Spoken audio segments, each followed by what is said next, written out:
एक बार की बात है।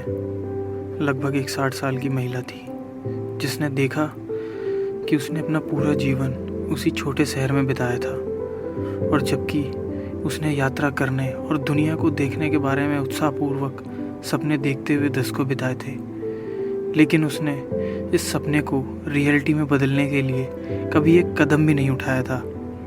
आखिरकार अपने 65वें जन्मदिन की सुबह उठी और उसने फैसला किया कि अब समय आ गया है। उसे अपनी ज़रूरत की कुछ आवश्यक वस्तुओं को छोड़कर अपनी सारी संपत्ति बेच दी। इन वस्तुओं को एक बैकपैक में पैक किया और दुनिया में अपनी यात्रा शुरू कर दी। सड़क पर घूमते पहले कई दिन अद्भुत और सरप्राइजेस से भरे थे। हर कदम आगे बढ़ने के साथ उसे ऐसा महसूस होता था जैसे वह जीवन जी रही है जिसका उसने सपना देखा था। लेकिन कुछ ही हफ्तों बाद सड़क पर बिताए दिन उस पर भारी पड़ने लगे। उसे लगा कि वह गलत जगह पर है और वह अपने पुराने जीवन की परिचित सुख सुविधाओं से चूक गई है। जैसे जैसे हर नए कदम के साथ उसके पैरों और टांगों में दर्द बढ़ता गया, उसका मूड भी खराब होता गया। आखिरकार उसने चलना बंद कर दिया, अपना बैग उतार दिया, उसे ज़मीन पर पटक दिया और बैग के पास बैठ गई। और उसके आंखों से निकलकर गालों से आंसू बहने लगे।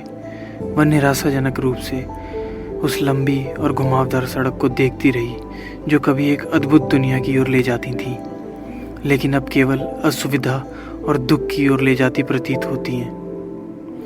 मेरे पास कुछ भी नहीं है, मेरे जीवन में कुछ भी नहीं बचा, वह जोर से चिल्लाई। संयोगवश पास के गांव के एक प्रसिद्ध गुरु और जीवन के सलाहकार जहां महिला बैठी थी उसके बगल में एक देवदार के पेड़ के पीछे चुपचाप आराम कर रहे थे। जब महिला चिल्लाने लगी तो गुरु ने उसकी हर बात सुनी और उसे लगा कि उसकी मदद करना उसका कर्तव्य है। बिना कुछ सोचे समझे वह देवदार के पेड़ के पीछे से कूद गया, उसका बैग उठाया और सड़क के दोनों ओर फैले जंगल में भाग गया। सरप्राइज, शॉक्ड और पूरी तरह से अविश्वास में महिला पहले से भी अधिक जोर से रोने लगी, यहाँ तक कि उसकी सांसें लगभग थम गई। वह बैकपैक ही मेरे पास था, उसने रोते हुए कहा, और अब यह भी चला गया। अब मेरे जीवन में सब कुछ चला गया है। लगभग 10 मिनट तक रोने के बाद महिला ने धीरे धीरे अपनी भावनाओं को संभाला, फिर से खड़ी हुई और धीरे धीरे सड़क पर लड़खड़ाते हुए चलने लगी। इसी बीच गुरु ने थोड़ा जंगल काट दिया था और चुपके से महिला से थोड़ी दूर पर बीच सड़क पर उसका बैग रख दिया। जब महिला की आंसुओं से भरी आंखें बैकपैक पर पड़ी तो उसे लगभग विश्वास ही नहीं हुआ कि वह क्या देख रही है। वह सब कुछ जो उसने सोचा था कि उसने अभी अभी खोया है एक बार फिर उसके सामने था। वह कान से कान तक मुस्कुराई। ओ भगवान का शुक्र है, महिला ने चिल्लाकर कहा, मैं बहुत आभारी हूँ। अब मेरे पास निश्चित रूप से वह सब कुछ है जो मुझे सफ़र आगे जारी रखने के लिए चाहिए। इस कहानी की तरह कभी कभी हमें एक हेल्दी वेकअप कॉल की आवश्यकता होती है। जैसे जैसे हम अपने व्यक्तिगत और व्यावसायिक जीवन की यात्रा करते हैं, अनिवार्य रूप से इनक्रेडिबल फ्रस्ट्रेशन एंड डिसअपियर के दौर आएंगे। उन कठिन समयों के दौरान कभी कभी हमें ऐसा प्रतीत होता कि हमने सब कुछ खो दिया है और कुछ भी और कोई भी पॉसिबली हमें अपने सपनों की दिशा में आगे बढ़ने के लिए प्रेरित नहीं कर सकता। लेकिन उस महिला की तरह जो गुरु के पास आ गई है, हम सभी के साथ समर्थन का एक बैग रहता है जो कई रूपों में आता है। यह एक साधारण SMS या किसी एक व्यक्ति का टेक्स्ट संदेश हो सकता है जिसका हम सम्मान करते हैं। Inspirational blog post, insightful books, helpful neighbours, supportive communities and और भी बहुत कुछ। जब हालात कठिन हो जाते हैं, जब हम अपनी प्रेरणा खो रहे होते हैं और हम हर चीज़ के बारे में निराश महसूस कर रहे होते हैं, तो हमें खुद को जगाने की और याद रखने की ज़रूरत होती है।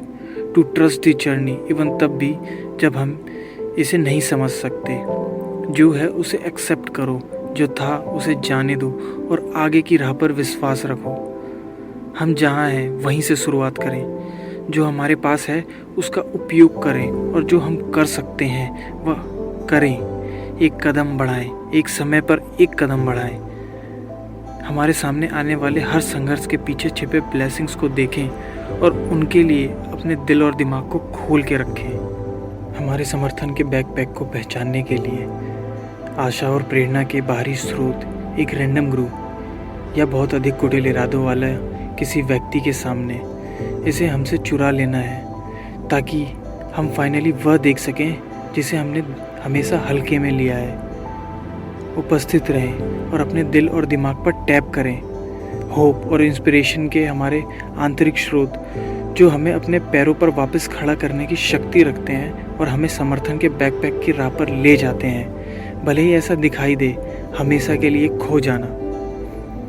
भ्रम की स्थिति पर हंसना, वर्तमान क्षण की सचेत रूप से जीना और हर मोड़ पर मिलने वाले सबक की सराहना करना।